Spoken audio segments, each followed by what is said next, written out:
Hi, this is Mike Oppenheim, and you are listening to Coffin Talk, Interviews with the Living, a weekly podcast that explores how our views on death affect the way we live our life. And this week, coming to us from local Phoenix, Arizona, is Jason Chacon. And Jason is a pretty interesting guy. We don't know a whole lot about his personal life, but we do know that he spent 2.5 years working with the funeral industry. Most of that time was spent working as a cremationist, including witness cremations for families and assisting with embalmings. Jason, welcome to the show. How are you doing? Hey, man, I'm doing pretty okay. How are you? Awesome. Very good. Thanks for asking. Can you tell us how old you are and what generation you consider yourself a member of, if any at all? Absolutely, man. So I'm actually 34, and generation, really, I couldn't tell you off the top of my head, but I'm kind of more of a, kind of, I don't know, maybe be your own generation kind of a person, to be honest. Very nice. I like that. Before we get into the funeral industry thing, when did you become a funeral, start working there? Like what year? So basically, I started studying mortuary science I took the program of 2019 to 2020. In that time, it was required that you were to go to several different funeral homes and assist with embalmings throughout the valley. Technically started working with that in, 2019 roughly. But when I actually got the job, as a profession, I worked from August of 2020 until about October of 2021. Okay. Wow. And so leading up to all that, you were like in your 20s. What did you do for a career before all that? So most of my time, man, actually, it's funny. Before working with death care, I actually worked more with healthcare. I worked at a hospital for about 8.5 years. Well, it's kind of funny. I started off in housekeeping, and then I became a patient transporter, which was assisting in, actually like getting the patients to their surgeries, x-rays, anything with them. And then what's kind of funny is how that's kind of what started with, that's kind of what got me fired up with wanting to get in the funeral industry. One of our jobs was when somebody's deceased in the hospital, our job was to get them from, their room or wherever they were at to the morgue of the hospital. And that's kind of how this started, really. Wow. So you just kind of like that, or tell me more, please? Yeah, no, absolutely. 'Cause I remember, I think it was my second day in transport, I had to assist with a morgue run. And, I remember when I would see them doing it when I was in housekeeping, I'm like, man, how does that affect them, because I hadn't really been per se exposed to death much prior to that. And it was weird. I remember my second day on the job, I think my first run was actually a morgue run. And, I just, it didn't faze me at all. It was just kind of like, this really just, as morbid as it may sound, I'm like, this isn't too bad. And I remember the next day, one of the guy that was training me, he was even like, I'll probably have you sit this one out. I don't want you to get uncomfortable. And I'm like, dude, I just did one yesterday. And by all means, man, let's do it, That's cool. That's really cool. I obviously I host a show called Coffin Talk. So to me, death is just fascinating, and it always has been. And so I think it's interesting that I don't remember my first moment with death. I mean, I definitely remember the first dead body I saw and all that, but it's more just interesting to hear your take on how once you're okay with it, this whole world kind of opens up. So I am curious about that world. When you say it doesn't affect you, what do you think about a dead body? Could you explain to people, because there are a lot of people who have never seen a real dead body. Can you explain to people your perception of how you can tell it's dead? Hey everyone, if you're a fan of the show, please head over to mikeyop.com and click the subscribe button. It's the best way to support us, and it's free. That's MIKEYOPP.com. Thanks. Kind of an interesting story about that. I had an incident where I had to, when I think I was still in housekeeping, and they sent me to clean a room, but we did not realize that there was a decedent in there still. So I went in there and I started cleaning the room, and there was somebody laying in, I was cleaning because it was one of those 2-person bedrooms. So I started cleaning bedroom 1 because the person in there got transferred, and most likely they got transferred because patient 2 was deceased. But see, I didn't know this, but it was weird. I just got this weird feeling. I mean, the patient was lying there. They were covered up, but something just felt off. And I'm like, I wonder if this person's dead. So I come out to the nurse's station, and I'm kind of like, can I ask what's going on in that room? And they were like, have they taken the body out yet? Okay, I was right. But no, it was weird. It's kind of, but I mean, it's just weird. I mean, sometimes you kind of just get that feeling. it's like once you've been around it once, it's almost just becomes like a sense, if that makes any sense. Yeah, no, and that's what I was trying to ask about because I don't have that sense, but I'm just trying to collect all of these things because I like having we have rabbis, we have priests, we have like people of all different faiths, and the whole purpose is that I'm trying to like find this intersection of like what we think happens after you die with how we even just view death now and how it affects everything. So this is like a perfect moment for me on the show. This is exactly like what I want to hear about. So, what do you think happens to people when they die? You know what, man? That is a that's a very good question. I mean, it's kind of like you were saying, like I'm not necessarily a religious person per se. I guess I would consider myself maybe more empathetic or spiritual, to be honest. Basically, so sometimes you just kind of get that feeling, like, especially working at the funeral home. Because there have been times when I would like, for example, I was in the funeral home and it was just me in there, the whole funeral home. And sometimes you just kind of get that sensation like you're being watched. And yeah, there's been one thing they tell you about the funeral industry, if you're looking to get in, they ask you, do you believe in the paranormal? Because you will. Wow. And it's kind of funny. I've heard other takes on it. Basically one of the beliefs is, a funeral home, if it were to be haunted, more likely it's not going to be haunted by the decedents that have been transferred there, but more likely, let's say a prior funeral director, because a vast amount of these funeral homes, at least in the Phoenix area, they're family owned and operated. The last funeral home I worked at started in like the 1800s, and it's been family operated ever since. So I think it could just be possible, like maybe somebody, maybe they don't realize they're dead, or they don't think it's their time, or, maybe they're not ready to move on. So maybe, and if this industry is all they know, maybe they're not ready to go. So it's kind of like, okay, how long can I hold this out? So that energy, it's possible that energy just lingers. I'm like you were saying, there's all these different religious beliefs, maybe they're ready to move on. Maybe they do move on to something else. And so really, man, it's kind of hard for me to answer that. You were saying there's so many different belief systems out there, but yeah, I mean, I guess to each its own, Yeah, and I'm not going to make you tell what your own is, but I am curious, has being around death this much changed the way you treat people who are alive? Kind of no and yes. I mean, so I'll be honest with you, man. I'm actually very introverted. I live by myself. Even like, I was homeschooled growing up, and the majority of my, when I got in the mortuary program, I had to go in person. But when I got my prereqs done, most of those I just did at home online. So the one thing, and this might sound bad, but I think the one thing that when I started in patient transport, I was kind of iffy because I knew how much communication with people there was going to be in there, and I'm like, I don't know that I can do that. But when I started doing the morgue runs, I'm going to be honest, you don't have, basically it's a decedent. You don't have to worry about, hurting them in a transport or anything. I mean, the fact is, the reality is they've already passed. And to be honest, that was one thing that kind of struck my mind of like, hey, this might be a good field for me. And at the same time, but when you were asking how does you treat the living, well, I mean, yeah, that is, it's kind of mix and match, but yeah, it does, because you got to keep in mind with the decedent becomes, a grieving family. And, for the vast majority of it, I per se did not have to deal with many grieving families. I helped with a few witness cremations, but the majority of that is handled by the funeral director. What is a witness cremation? So that's basically like, let's say somebody basically for the majority of it during a cremation, they're ready to go. We do what we need to do, and then we get them going.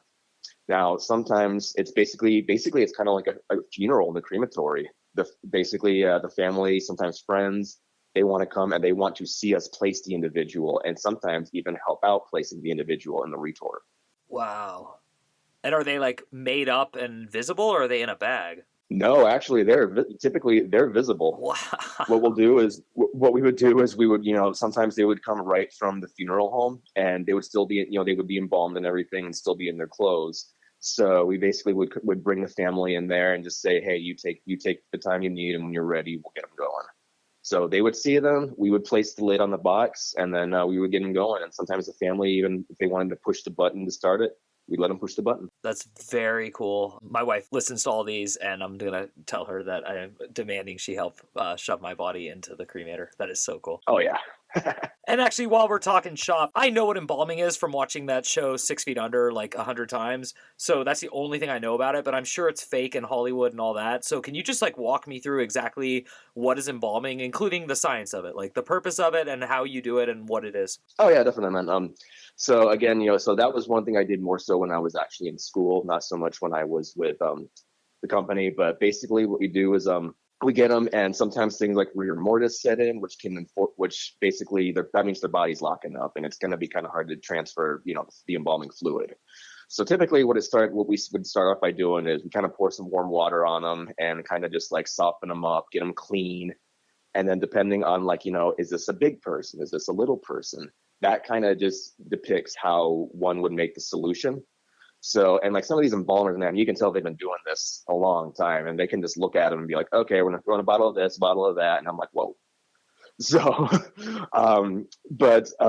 yeah. So then basically what we do from there is we actually have to dig up sometimes more arteries, depending. Typically, we would have to cut open the leg and dig up the femoral artery. And typically from there, if there was any kind of typically from there, that would basically be enough to transfer the embalming fluid, and we would inject the artery with the needle, which would transfer the embalming fluid, the formaldehyde, and just go from there. And what's that doing? What's the formaldehyde doing scientifically? It's basically keeping the body preserved. Okay. Wow. Yeah. So it's in the body, keeping it externally preserved.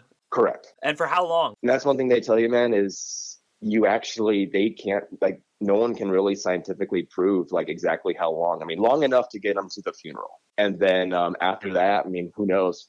Wow. So oh my gosh. I mean, I have so many questions about this, but I'm wondering if anyone in my audience even cares. I mean, I have so many nuanced questions about this. Okay, so that you've injected the embalming fluid. Now on the show I watched, they drained blood out. Is that true, or is that Hollywood, or is there sometimes you do that? We do that. I mean, I'm sure. I mean, I per se haven't seen much of 6 Feet Under or anything. I mean, I'm sure some of that stuff is probably exaggerated. But we do. Basically, what we do is we take this. It's not really a needle, but it's basically we inject them and we kind of just drain any excess fluids that are kind of lingering around. Do you do that before the formaldehyde or after? To my knowledge, I think we did it midway through the embalming. But there are situations too where sometimes somebody is post-autopsy and basically they're cut open and be brutally honest, basically their organs have been removed. And then our job from there is, we would typically have to dig up each artery in this situation. We would have to dig up each artery, arms and legs. And then, about halfway through, we would drain them from inside, and then we would fill them with a solution that would actually basically soak up any excess fluids. All right, cool. And since you don't seem to mind my questioning, and I'm so thankful, Jason, first of all, you're brilliant. And second of all, you're just, like I said, you're very kind and patient. If you don't mind, one last question on this kind of nitty gritty stuff. What is the most memorable body you ever saw and why? Wow. I'm going to sum that up. I guess, to be honest, man, I would probably have to say this goes back to when, this has to go back to when I was in mortuary school. It was my second embalming, and it was actually a young girl. I think she was in her 20s. Now, I can't remember the cause of death, but I remember now she was a situation where I was talking about post-autopsy. So I remember, and I think this was my second embalming. I walked in there, and at first, seriously, I was kind of just wow. I mean, like I said, I'd been around death before, but to see someone that, I don't want to say mutilated, but, in that state, I was just I was a little bit in shock, to be honest. Wow. And, we were talking about, I could be wrong, but something just felt off. Not really bad in that embalming, but something was just odd about it. We were talking about paranormal earlier. Something about this embalming, I can't explain why, but even just looking in this girl's eyes, something about it stood out with me, and that one lingered for a few days. And actually, man, it's been about 3 years, and to this day, I will never forget that. Wow, dude. Oh my God. I mean, I feel apprehensive, like just from hearing you describe that, like it's palpable through the phone line that like how much that haunts you. And thank you for putting yourself out there like that. And do the eyes of a dead person convey anything to you, or in that case, was it like rare and special that they did? So something about eyes have always kind of conveyed to me, to be honest. Like, it's kind of hard to explain, but really in this situation, we had put, well, let me put it this way. One thing that stood out to me was, and again, maybe I'm just overreacting, but I remember one thing we do is we put these eye caps in them, which keep their eyes closed. And these are pretty sturdy. They basically have basically little spikes that keep, they keep them closed, and they do a good job. But at one point, I hear the director go, keep your eyes closed. He had put the eye caps in, and her eyes popped wide open, and her head was tilted towards me. Oh, wow. And just something about this situation, man. Like I said, I mean, it's hard to explain, but yeah, it was a little intense. But yeah, that's, like I was saying, I'll never forget that one. Yeah. And when you were young, were you affected by death in any way that you remember? Not really. I mean, I was never really exposed to death much when I was young, to be honest. I mean, I had several relatives pass. I lost a couple friends in the past, but really, I mean, other than that, I mean, I didn't really attend a whole lot of funerals until I got, a little bit closer to my teens. But, aside from that, man, not really. Interesting, yeah. There doesn't have to be a reason or a rhyme or a trace to it, but I'm always curious to see if there is one. And so kind of on that same note, you said you used to work and you were working up until, I believe you said October of 2021. So why'd you leave? So basically what it came down to, man, it was time to move on, mainly because when we were in the mortuary program, that was when the pandemic hit. And during our spring break turned into, hey, we're going to extend your break, to, hey, sorry, you guys can't come back. Oh, okay. And we're like, what? I mean, because we had so much more hands-on stuff to do. And this is stuff that you can't do online. Everything got taken away. And, we didn't, our graduation, everything, the embalming factor. Yeah. Wow. So basically what it came down to was we had no choice. We finished online. And then over the summer, I was just kind of like, I just really wanted to get my foot in the door and just, keep this momentum going, So I was just passing out my resume left and right. I got this job with the funeral home and kind of went from there. So I think I had mentioned this to you when we had talked a few weeks ago. So I actually sing and play guitar in a local death metal band. So, and actually the last show we played was a festival about a month before the pandemic hit. And then after that, all the concerts got canceled. We couldn't even rehearse, man, because the studios couldn't let people in to rehearse. So, I figured, I'm going to take this downtime and, just keep pursuing what I can in the funeral industry and go from there. So I got this job, and then basically what happened was, things started opening up again, and we started getting band practice back going, and it was typically our practice time. It was always by the time I was off. Thing is, sometimes you get like in this job, you're gonna be there later than you need to certain times. But I also actually recently, it's about a year ago, I started training at a dance center out here in Mesa. So I had found them back in 2019, and I wanted to start taking classes, and it's been really good. What it came down to was things like band rehearsal, this studio I'm at now. A lot of this, you have to not only book, but pay for in advance. I wanted a day job in the funeral industry, but I want to pursue these other things too. And basically where I was working at, they were having issues with that. It was kind of like, what if? But what it came down to is they were kind of starting to imply like, hey, with this, if you want to stay here, you're probably not going to be able to do those things. And that's when I decided it's time to move on. So I just pursued this new job and I don't know that I want to say I'm completely done with the industry. I am keeping my cremation license active. But as of right now, man, it was just time to throw in the towel and, move on with my life.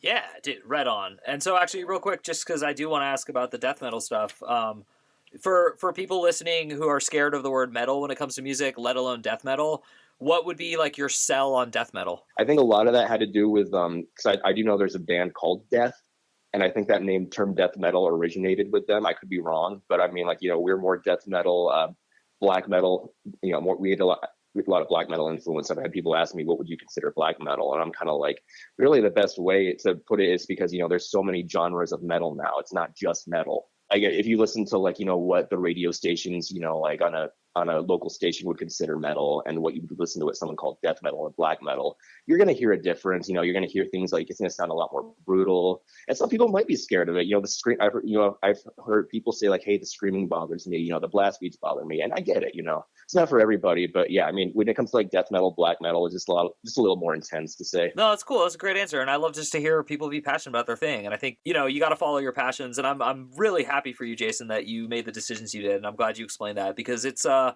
hard. Like you feel like you're quitting something and all that, and you're not quitting. You kept your license and all that. But before we let you go, I always like to have my guests just kind of say their philosophy out loud for my audience. So what is your like general philosophy of how to live your life? One way I can put it is like, I mean, you've got all these paths laid out for you, but just because something's there, someone else has done it, maybe you've got an influence, but that doesn't mean it's going to be the path for you. Maybe you better, maybe it is, or, maybe, you just need to be lost for a while, find yourself, make your own path. That's a great answer. Well, Jason Chacon, thank you so much for coming on our show. There will be plugs and links in the bio, so if you want to check out his music and stuff, that'll be easily accessible through the bio. And again, thank you for coming on and helping us put another nail in the coffin. You were an extraordinary guest, and you're prolific and very good at explaining the science and like everything behind all the amazing things you've learned how to do. Thanks a lot. We wish you great luck in the future, and to our audience listening at home, of course, the best way to help the show is to head over to mikeyop.com and click the subscribe button for the free package where you get the podcast announcement and a little brief letter every week, once a week for free. So thank you again to everyone listening. And as always, my name is Mike Oppenheim, and we will see you soon.